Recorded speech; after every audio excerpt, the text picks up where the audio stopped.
So hi guys, நான் உங்கள் killer பேசுகிறேன். எல்லாரும் எப்படி இருக்கீங்க? நல்லா இருக்கீங்க நம்புறேன். ஒருத்தர் கமெண்ட் பண்ணியிருக்காரு, ப்ரோ இந்த எலிசபெத் பண்டலை பற்றி ரிவ்யூ போடுங்க அப்படின்னு சொல்லிட்டு. அதனால வந்துட்டு நம்ம இந்த எலிசபெத் பண்டலை பற்றி தான் நம்ம ரிவ்யூ போட போகிறோம். ஃபர்ஸ்ட் இதுக்கு வந்துட்டு எதுக்காக எலிசபெத்னு பேர் வச்சிருக்காங்கன்னு எனக்கு சத்தியமாக தெரியல.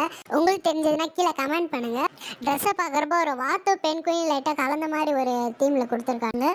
வாத்தோடைய கால் மாதிரி ஒரு ஷூ கொடுத்துருக்கானுங்க. பண்டலை பற்றி பெருசாக குறை சொல்கிற அளவுக்குலாம் ஒன்றும் இல்லை. இதை போட்டு ப்ளே பண்ணுறப்ப அடுத்த ஒரு டுன் சுகராகவே நீங்கள் ஃபீல் பண்ணுவீங்க.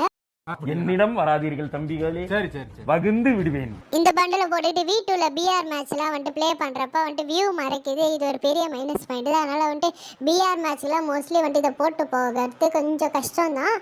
அதே மாதிரி மூமெண்ட் ஸ்பீடு கொஞ்சம் கம்மியாக இருக்கிற மாதிரி எனக்கு ஃபீல் ஆகுது. ஆனால் வந்துட்டு சிஎஸ்ல வந்துட்டு உங்களுடைய ஒரு டீமில் வந்துட்டு நீங்கள் ஒரு தனியாக ஒரு யூனிக்காக தெரியணும், அதுக்கு இந்த பண்டில் வந்துட்டு ஒரு பெஸ்ட் ஆப்ஷன் தான். நல்லா தான் இருக்குது.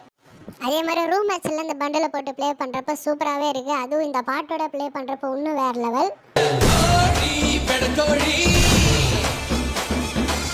இந்த மாதிரி ஒரு பாட்டு போட்டு ரீல்ஸ் எடுக்கிறப்ப நல்லா இருக்கு அப்படின்ற மாதிரி தான் இருக்கும். அதே மாதிரி 9th anniversary பேஸ் பண்ணி நம்மளோட கேமில் நிறைய டைமண்ட்ஸ்லாம் கொடுக்குறாங்க. அதை பற்றின அப்டேட் வந்து நெக்ஸ்ட் வீடியோவில் பார்க்கலாம். மறக்காமல் சப்ஸ்கிரைப் பண்ணி பெல் ஐக்கான ஆலில் போட்டுக்கோங்க. அப்போ தான் நம்ம போடுற வீடியோஸ் உங்களுக்கு நோட்டிஃபிகேஷன் ஒரு டிஸ்கிரிப்ஷனில் வாட்ஸ்அப் சேனலோட லிங்க் கொடுக்குறேன். மறக்காமல் எல்லாரும் கிளிக் பண்ணி ஜாயின் பண்ணிக்கோங்க. மறக்காம சர்ப்ரைஸ் பண்ணுங்க. தேங்க்யூ.